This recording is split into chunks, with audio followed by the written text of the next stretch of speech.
Au Mali, tout semble plus calme, selon le politologue Issaga Campo, expert électoral, à qui nous avons adressé nos questions depuis Bamako. On rappelle tout de suite que la mutinerie du mardi 18 août 2020 a viré au coup d'État. Le président Ibrahim Boubacar Keïta a démissionné. Les militaires aujourd'hui ont le pouvoir. Le président a annoncé dans la nuit du mardi à mercredi sa démission, expliquant n'avoir d'autre choix que de se soumettre à la volonté de son armée en révolte.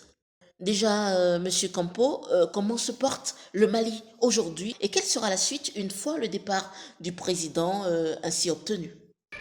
Ce matin c'est calme. Hier soir on a vu la démission du président et tard dans la nuit les putschistes ont fait une déclaration qui appelle à la mise en place d'un gouvernement, donc d'une transition avec des civils, qui demande à fermer les frontières, qui a organisé les élections dans un bref délai sans choisir, sans désigner le nombre de mois, et aussi qui demande à auditer les comptes, tous les comptes publics. Donc tout le monde est branché sur le petit écran, les réseaux sociaux, pour voir comment sera la suite, et on attend aussi la réunion du Conseil de sécurité de cet après-midi et aussi la rencontre des chefs d'État de la CEDEAO pour voir quels sont les types de sanctions ou quelles solutions ils vont apporter à cette crise. Alors, Monsieur Campo, je rappelle, vous êtes ancien vice-président de la Commission électorale nationale indépendante au Mali. Aujourd'hui, quel regard portez-vous sur tout ce qui est arrivé? Au lendemain du coup d'État qui a fait partie des PK, quelle analyse je fais de tout ce qui est arrivé? Je peux dire que c'est la conséquence de la malgouvernance et surtout c'est la suite de la crise post-électorale qui a amené à créer le M5 avec 4 grands mouvements qui sont déroulés à Bamako et où la médiation de la CEDEAO n'a pas prospéré parce que la CEDEAO a pris comme seul élément de considération la crise post-électorale alors qu'il y avait toutes les crises qui étaient là. Le M5 en a profité que de la crise post-électorale pour mettre en branle le peuple qui avait toutes les autres revendications. Alors, Monsieur Campo, lorsque les militaires ont arrêté le président Ibeka et le Premier ministre, au nombre des institutions ayant réagi, ayant durci le ton, la CEDEAO, qui d'ailleurs a prévu des sanctions. Que pensez-vous de ces sanctions et qu'en adviendra-t-il? Oui, les sanctions de la CEDEAO, en réalité, la CEDEAO sanctionne les putschistes, mais sanctionne aussi les peuples.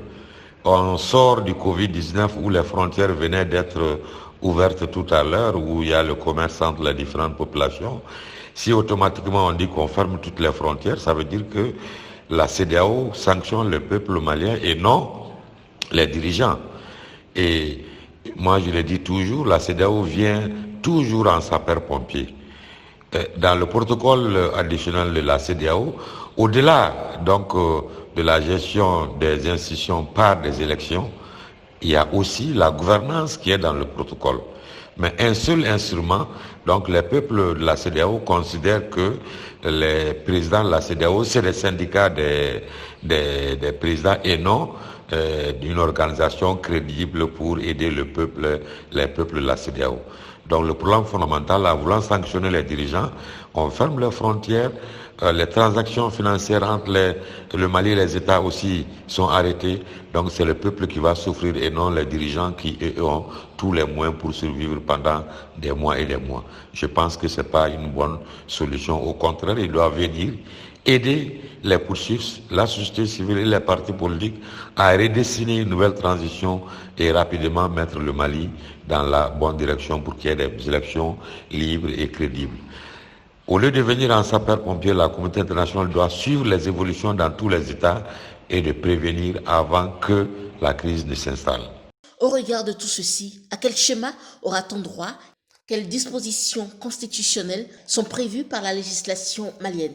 Aujourd'hui, le président de la République a démissionné, l'Assemblée a été dissoute, il n'y a pas de gouvernement, c'est une transition.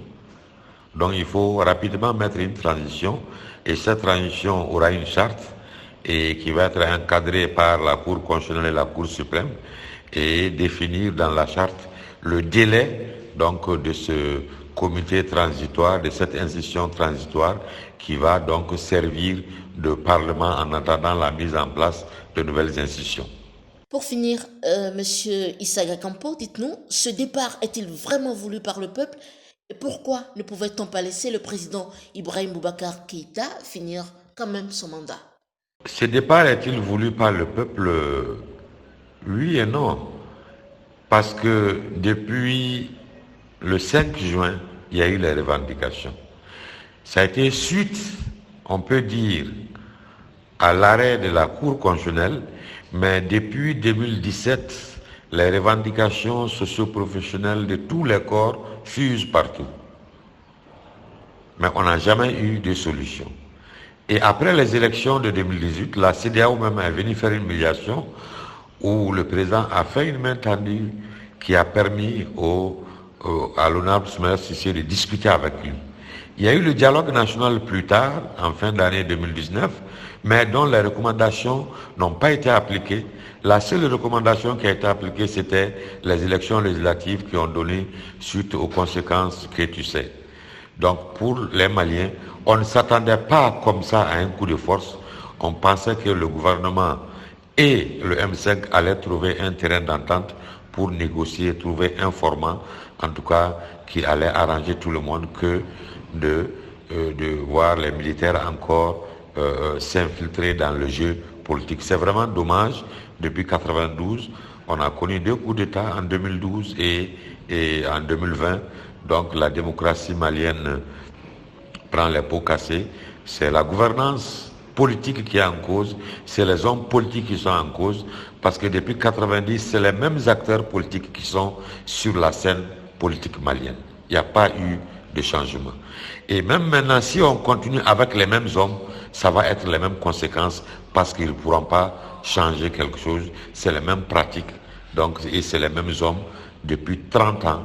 Et je pense que le Mali doit avoir le courage de dire merci à cette classe politique vieillissante et trouver donc les ressources pour une nouvelle classe, en tout cas une nouvelle orientation politique pour gérer le pays. Merci, Monsieur Issaga Campo. Je rappelle, vous répondez à nos questions depuis le Mali. Vous êtes expert électoral, politologue. Merci et bon courage à tout le peuple malien.